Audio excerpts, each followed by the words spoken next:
are discussing about urban cooperative banks, and it is an important area in almost all the examinations connected with the cooperation. For example, Kerala Public Service Commission Junior Cooperative Inspector, Khadi and Village Industries Board Inspector, Service Examination Board Cooperative Clerk, District Cooperative Bank Clerical Examinations, Cashier Examinations, etc. This area is much important. Today we are discussing all about urban cooperative banks or UCBs. Urban cooperative banks play an important role in the banking sector, especially cooperative banking sector of the country. Actually, urban cooperative banks are the primary cooperative banks or primary cooperative societies working in urban areas. That is the definition. Urban cooperative banks are the primary cooperative banks working in urban areas. If a primary cooperative bank or primary cooperative society is working in an urban area, we call that bank as urban cooperative bank. And we can go to the history of urban cooperative banks. Actually, the first urban cooperative bank was not started as an urban bank, and that bank was called Mutual Aid Society. Mutual Aid Society. First, this is the origin of urban cooperative banks. Mutual Aid Society.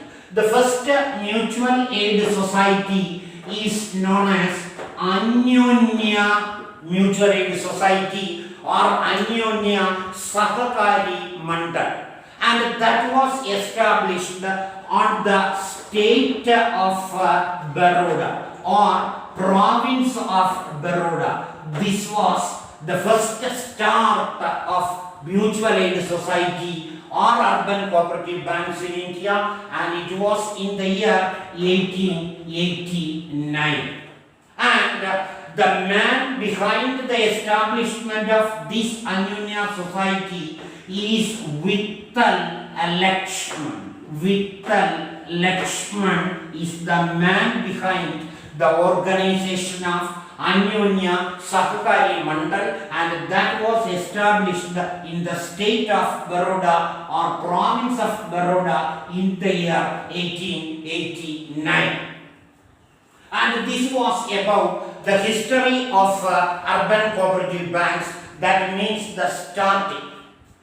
Then, along with the urban cooperative banks, we should also study the first cooperative legislation in India. 1904 Cooperative Credit Societies Act was the first legislation in our country. And this act also specified the organization of a cooperative movement in our country or the establishment of urban cooperative banks. And in connection with the first cooperative legislation or after the first cooperative legislation, the first cooperative credit society was registered at Kanchivaram in Tamil Nadu. Kanchivaram in Tamil Nadu, and that society is even now functioning as the number one society in our country. And it was established, Kanchivaram is a part of Madras province, then Madras province. But the first legislation of cooperative movement in our country is in the year 1904, and in connection with that, the first societies established were cooperative credit societies. And in accordance with the provisions of this act, the first society, cooperative credit society established was Kanchivaram Cooperative Credit Society, and that was in the Madras province. The actual place is Kanchivaram, and it was started on October 1904. This is the role played by 1904 Cooperative Credit Societies Act.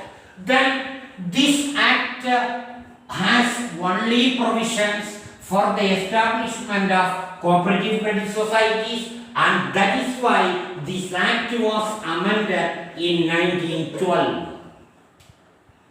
The Cooperative Credit Societies Act 1904 was amended in the year 1912, and in connection with that, very important, McLagan Committee was appointed. A committee was appointed under the chairmanship of McLagan, and the McLagan Committee was appointed in the year 1940.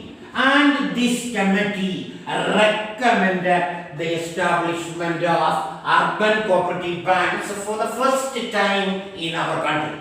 And here the question is, who recommended the establishment of urban cooperative banks? The answer is McLagan Committee, appointed in the year 1914, and that is after the amendment of 1904 Act in the year 1912.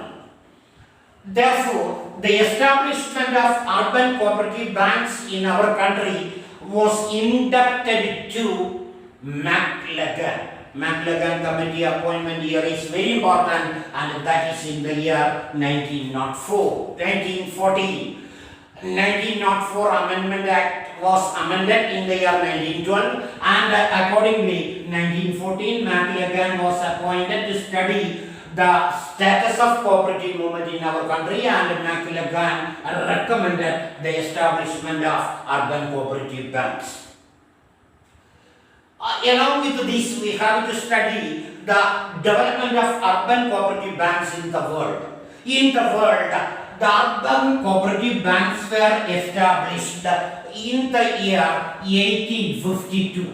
It was in the year 1852 urban cooperative banks were established in Germany.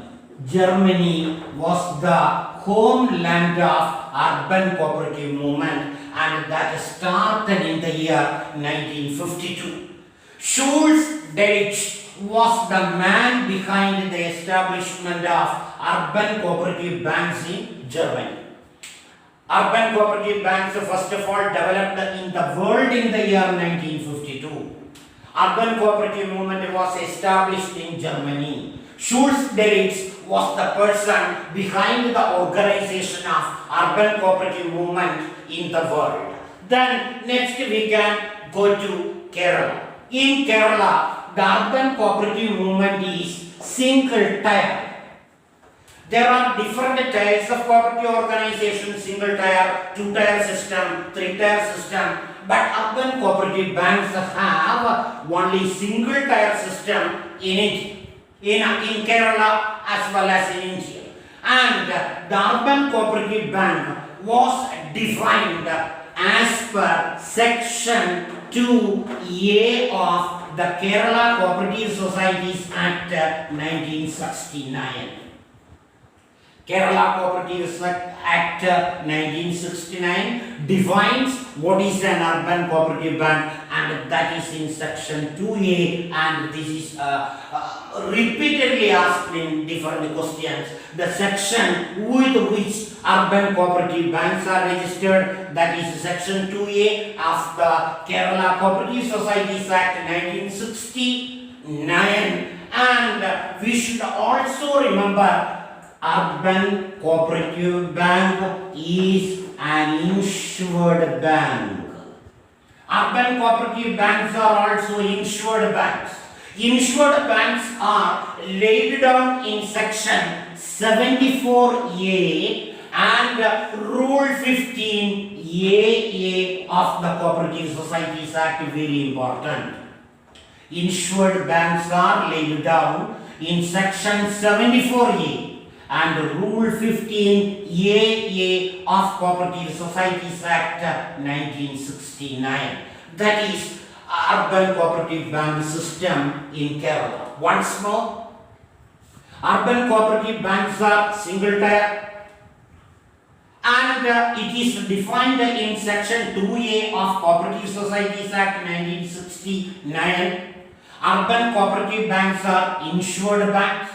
An insured bank is defined in section 74A and rule 15AA of the Cooperative Societies Act 1969.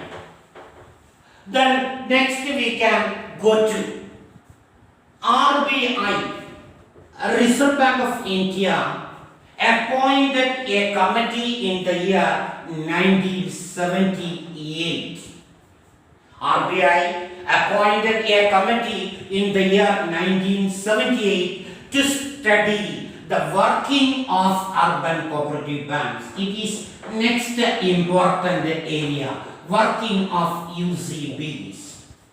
Reserve Bank of India in the year 1978 appointed a committee with a view to study the working of urban cooperative banks in our country. And that committee was headed by Madhav Das, and it is also known as Madhav Das Committee, year 1978, appointed by Reserve Bank of India. The purpose of appointment to study the working of urban cooperative banks in our country. And it should not be confused.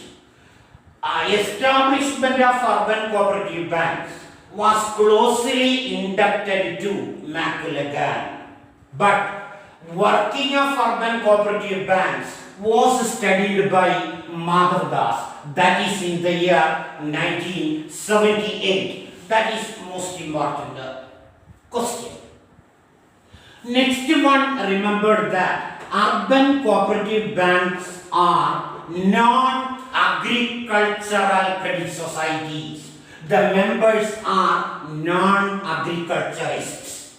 Only non-agriculturists were permitted to become the member in the urban cooperative banks. But this was till the year 1996.